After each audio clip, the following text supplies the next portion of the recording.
Court seeking to halt the Ayawaso East by-election, citing alleged monetization of the NDC parliamentary primary. We'll have them shortly. For registration, warning that no such transaction will proceed without his prior approval. No public land will be allocated by the Lands Commission without the prior written approval of the Minister of Lands and Natural Resources.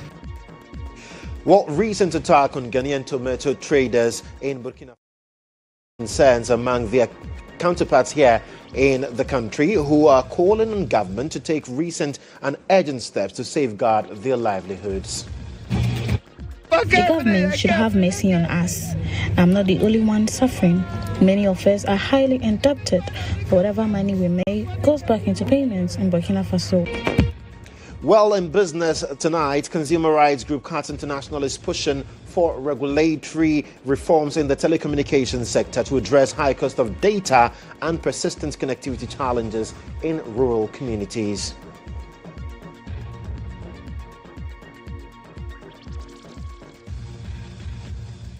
And on the international front, at least 28 people are reported dead after a drone strike hit a crowded market in central Sudan.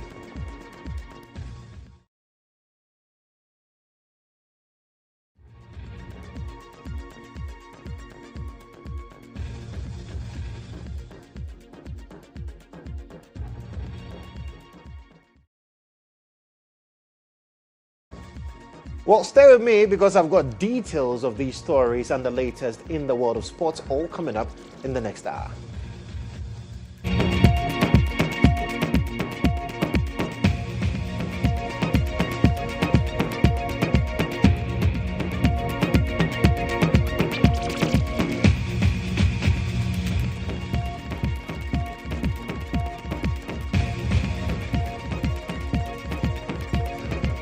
Well, thank you so much for joining us this evening. I am Joshua Kodjo Mensah. Let's do the details of our stories now. And President John Dramani Mahama has called on the African Union to move beyond rhetoric and commit to binding action on reparations and the return of stolen cultural heritage. Speaking on the margins of the African Union Summit in Addis Ababa, Ethiopia, President Mahama, who also serves as the AU champion on reparations, stressed that the reparations agenda is not merely symbolic but a matter of justice, sovereignty and the restoration of Africa's identity. He further briefed African leaders on Ghana's plans to take and table a resolution at the United Nations General Assembly in March seeking global recognition of the transatlantic slave trade as one of the gravest crimes against humanity. Conscious of the weight of our continent's unfinished struggle for justice and equally conscious of the moment in which we are.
The ban on the sale of public lands has been lifted, paving way for interested citizens who want to purchase state lands after nearly a year since it came into effect. Now, the move was to ensure value for money, efficiency, and restore public trust. Addressing the media, Minister for Lands and Natural Resources Emmanuel Amakofiboa said all uncompleted land processes at the Lands Commission have been cancelled. He added that the government will establish a public land protection task force to safeguard public lands. We've taken, we're done to the hard work of the committee members. And so I brought them purposely to ensure that first, the people of Ghana will note the very important work you've done. And let me also note that your work is not over. As you can see, we are going forward to do a lot of other internal work. For example, I talk about the 108 land swaps. How do we make sure, and the reviews we are going to do for all those lands that are cancelled and those that are not cancelled? How do we ensure value for money?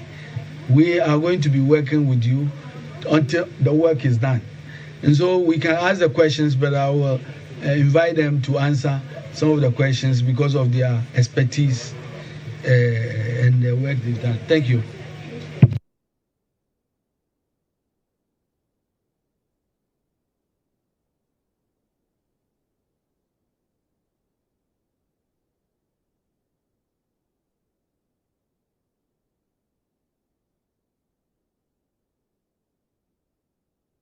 Well, let's speak to the Media Relations Officer of the Ministry of Lands and Natural Resources, Pakwesi Shandov. He's joining us via phone to give us some clarity on this next steps. Pa, thank you so much for your time. So really, what's the essence? What are we being told? What's the communication from the Minister with regards public lands?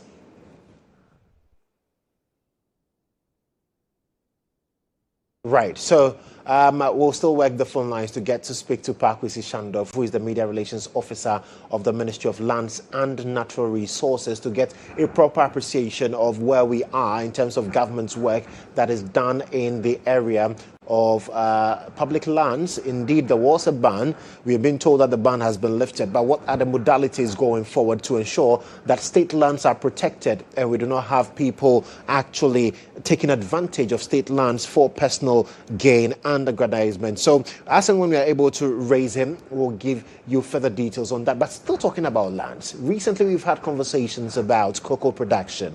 Now, in a shocking twist, a female cocoa farmer at Adanse Ahinsai in the Fomena district of the Ashanti region says she is contemplating selling her cocoa farm to miners for illegal mining. Now, the mother of four appears to be ignorant about the factors that led to the government's reduction of cocoa price per bag in the country. GHOne News' Ashanti regional correspondent Isaac Justice Bediakon has more on this particular development.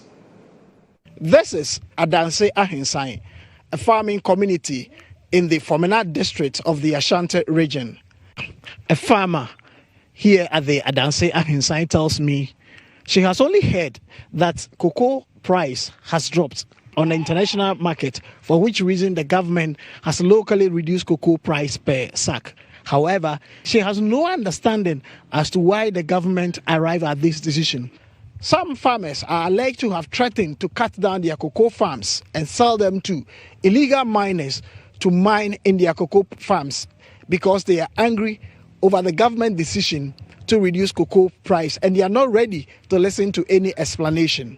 Majority of the farmers in this community have gone to farm. I'm lucky to meet this woman who is here drying her cocoa beans. Let me engage her and find out from her if indeed they are really upset with the government and they are going to cut down their cocoa trees. Mame memoaha. Yeah, yo, Papa. Na ye proud say. Racha mdi Cynthia Forua. Cynthia, cocoa hon koma abai. Emu dia hen na wate. Me dia obabre wa me anko school dia me ati yan say about cocoa so. Dia me tell ya no, ye so wate so. Sanse amana no ne bo na moto no ne wate so ndo no so wate so ye ha. Ba haye pa titu say ye dia hwe me school. Haye. Na mwanya enchiremu a ni entra aban no atekisa decision no. Mo man ko school me dia table fo ye kana blofo me table fo. Nti twi dia nka e bia nka meti ase. Ndi me nya enchiremu bia sa ma mente me ho asesa. Adanse Ahinsai mo nso maye madwen se mkoko no mu twa agu na mo de ama galamsey for because say yati cocoa so Papa nka inyane saa yepe enso wutwa gu wie na ja ebo san ba mu a na wani asa ko gyina wachinti yadwene ho mienu se ye be magalamsey for anase ye beja ende yadwene ho pa yadwene ho na me susu ye de mintumi koko enwu efa magalamsey for eno emmo ami magiska di mprempre ya ebi so le menyanwi de akara be ho kire me nti aban mum ne yesre ne sei onye no susu ye kakra mai cocoa mpayimfo aban crach mpayimfo ha obia ma ha enmu medi cocoa hu nkomo me pa cho de bi obia meni yendi nko obia se bia enamsey so ntina ma aban ateso yenye nchiremu bia sa.